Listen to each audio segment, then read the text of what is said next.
আমাদের দেশে তেলিয়া মাথায় মানুষ তেল দিতে চায়, যার আছে তাকে না চাইলেও দিতে চায়, আর যার নাই হাত বাড়িয়ে চায় তাকে দিতে চায় না।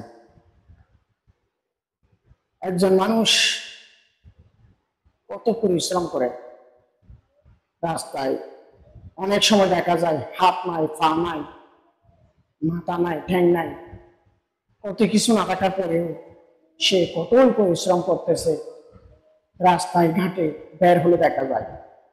তবে তাদেরকে মানুষ কি চাইলে দিতে পারতো না? 10 টাকা, 20 টাকা, 50 টাকা, 100 টাকা, কিন্তু দেয় না। কারণ তাকে যদি দেয় তার কাছ থেকে কিছু পাবে না, যার কারণে তাকে কিছু দিতে চায় না। আর যারে দিলে পাবে তাকে চাইতে হয় না, এমনিতে দিয়ে দেয়। কারণ মানুষ স্বার্থ ছাড়া এই পৃথিবীতে কিছুই করতে চায় না। মানুষ সবসময় স্বার্থের দিকে চিন্তা করে, সে যতই মানবিক হোক। আসলে এটাই এই পৃথিবীর বাস্তবতা।